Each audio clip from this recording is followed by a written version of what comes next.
ऐसा नहीं है कि पहली बार किसी डॉक्यूमेंट्री या फिल्म को देश में प्रतिबंधित किया गया है। इससे पहले भी भारत में 43 फिल्मों पे प्रतिबंध लग चुका है। हालांकि बाद में इनमें से कुछ को बहाल भी किया गया, लेकिन कुछ पर अभी भी प्रतिबंध जारी है। सबसे ज़्यादा प्रतिबंध तो कांग्रेस की सत्ता में रहने के दौरान लगाया गया। आइए जानते हैं उन फिल्मों के बारे में जिन्हें भारत सरकार का प्रतिबंध झेलना पड़ा। नमस्कार दोस्तों, मेरा नाम है कश्वी और आप देख रहे हैं magnetic media news. Magnetic media news. प्रधानमंत्री नरेंद्र मोदी पर बनी बीबीसी की विवादित डॉक्यूमेंट्री को लेकर दुनिया भर में हंगामा मचा हुआ है। भारत से लेकर लंदन तक बीबीसी की एक डॉक्यूमेंट्री का विरोध हो रहा है। कुछ लोग ऐसे भी हैं जो भारत सरकार की ओर से डॉक्यूमेंट्री पर लगाए गए प्रतिबंध के खिलाफ खड़े हो गए हैं।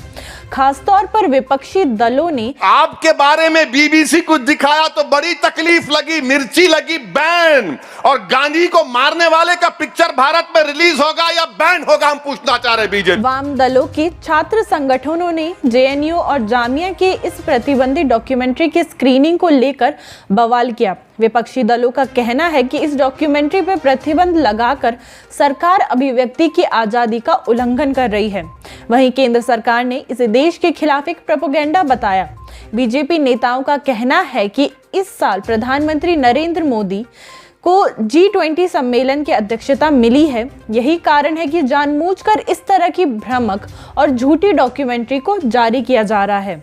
के लिया होगा जो देश के खिलाफ प्रधानमंत्री जी इतनी ग्रेट शख्सियत है, वो अपने बारे में तो बर्दाश्त कर लेते हैं, जैसा भी कोई बोले, जैसा जैसा किसी का ज़हन है, ख्याल है, लेकिन देश को जो कोई नीचे दिखाने वाला कोई भी मूवी है या व्हाटएवर जो भी है या कोई डॉक्यूमेंट्री है, उस पे बैन लगा तो उसके must be there is solid reason.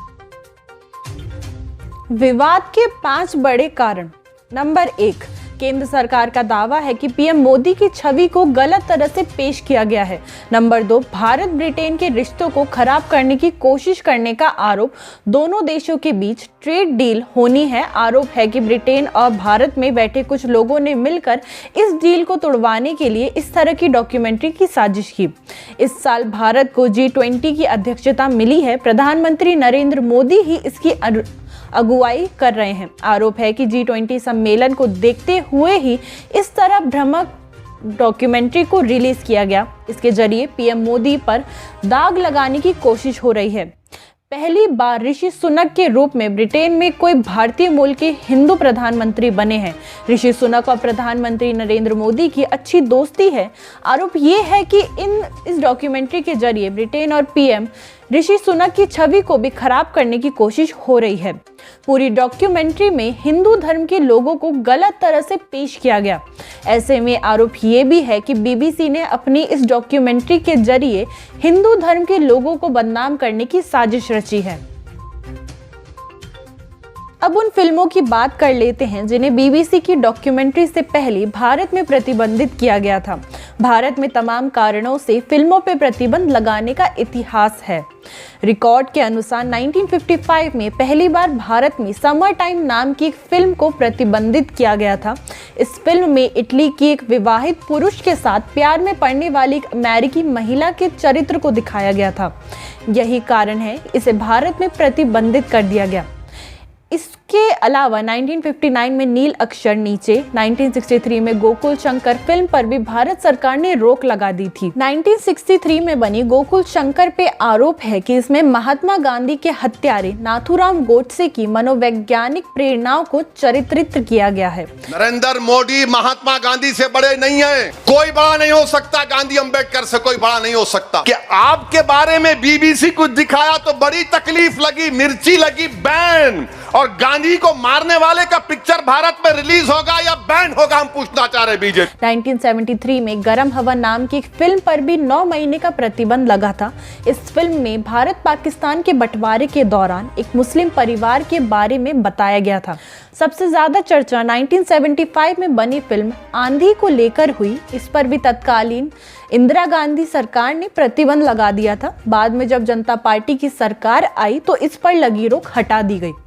इस फिल्म में संजीव कुमार, सुचित्रा सेन ने एक्टिंग की थी और गुलजार ने डायरेक्शन दी थी। तब कांग्रेस ने आरोप लगाया था कि ये फिल्म तत्कालीन प्रधानमंत्री इंदिरा गांधी के साथ उनके पति के रिश्तों पे आधारित है। इसमें किशोर कुमार और लता मंगेशकर ने गीत गाए थे। किशोर कुमार के गानों पर लग गया था प्रतिबंध। 1975 में ही आपातकाल के दौरान कांग्रेस सरकार चाहती थी कि सरकारी योजनाओं की जानकारी किशोर कुमार अपनी आवाज में गाना गा कर दें। कांग्रेस एक आवाज की जरूरत थी जो उनकी बात आम जनता तक पहुंचा सके। उन दिनों किशोर कुमार काफी पॉपुलर थे। इसके लिए उन्होंने किशोर कुमार से संपर्क किया। कहा जाता है कि इंदिरा गांधी सरकार में सूचना प्रसारण मंत्री पीसी शुक्ला ने किशोर कुमार के पास संदेशा भिजवाया कि वो इंदिरा गांधी के लिए गीत गाएं, जिससे ज़्यादा से ज़्यादा लोग सरकार की आवाज़ पहुंचा सके। लेकिन किशोर कुमार ने गाना गाने से मना कर दिया। किशोर कुमार ने संदेश देने वाले से पूछा है कि उन्हें ये गाना क्यों गाना चाहिए, तो उनसे कहा गया क्योंकि वीसी शुक्ला से ये आदेश दिया है।